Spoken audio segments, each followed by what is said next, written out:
Today I am talking about one of my favorite things ever, which is sunless tanning.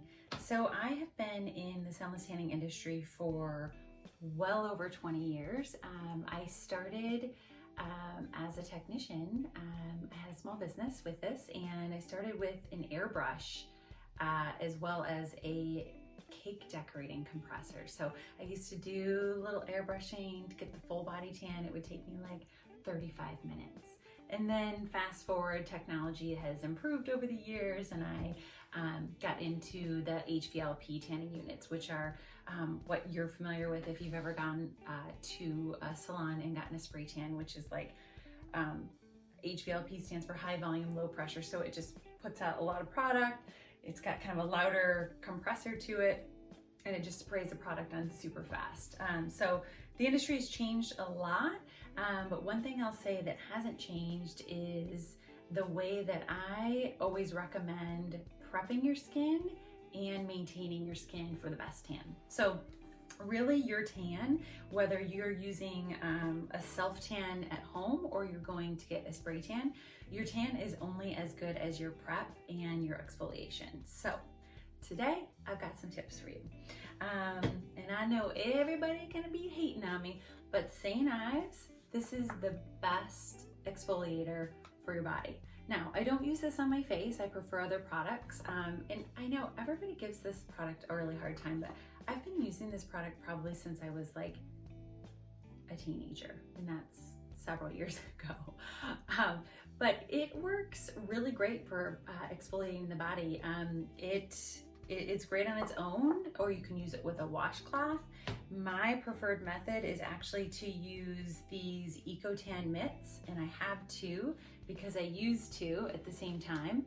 So after I do like my hands and down between my fingers and everything on each hand, then I just leave both mitts on, and I will do my full body with this. These are a little bit textured. I'm not sure if these are still available, so I will look and I'll link them below if they are, or I'll link something similar, but you've got a slight texture to them. And then what I do is just add like a little dollop of the St. Ives scrub, and just do like your circular motions, your up and down. Make sure you focus really well on your elbows, your kneecaps, and your tops of feet, as well as your hands. These are areas that can just grab a little bit more of the sunless tanning product, and that's usually where it can look kind of like, not desirable if you get too much product there. So, so these are great, these mitts, St. Ives, love it. Don't knock it until you try it. Super inexpensive. I think it's like around $4 or something for a tube of this, and it lasts several weeks. So, and that's if you do a tan once a week like I do. So that's a phenomenal product. So after you do your exfoliation, you're either gonna get a spray tan or you're gonna do a self tan. And I think there are benefits to both. I really tend to reach for like a self tan product when maybe I'm just feeling kind of lazy, and or I just want to do like just a small section of my body and not do like the full on.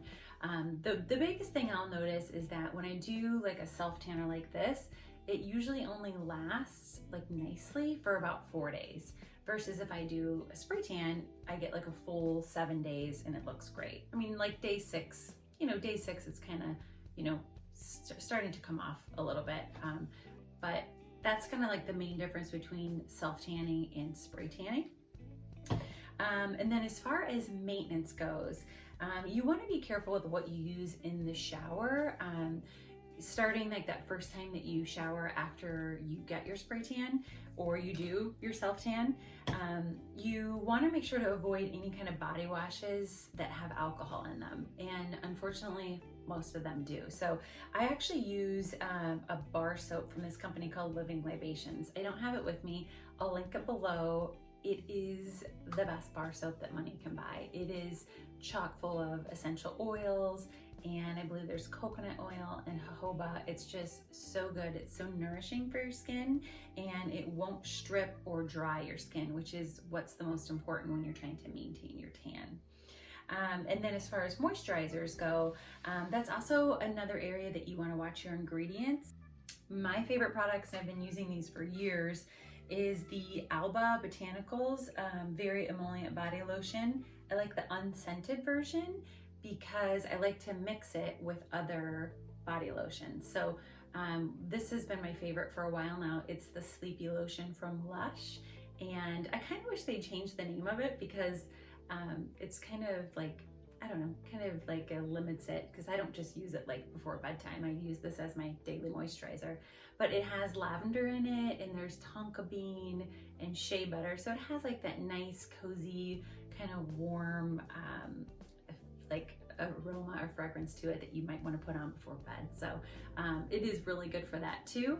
But I like to mix equal parts of these. So I'll take like a couple pumps of this, and then, you know, a good amount of this. The only thing I don't love about this product is that there's no like nice pump dispenser. It's always in a jar, and they have a larger size of this too, which I get.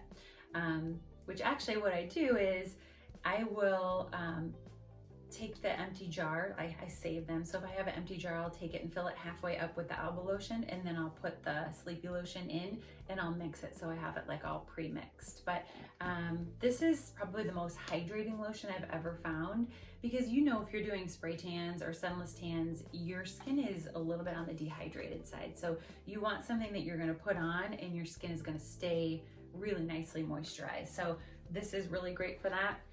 And this one's really nice too. So either one of these I highly recommend, and I'll link these below so you guys know where you can grab them. And happy spray tanning. Thanks for watching, guys.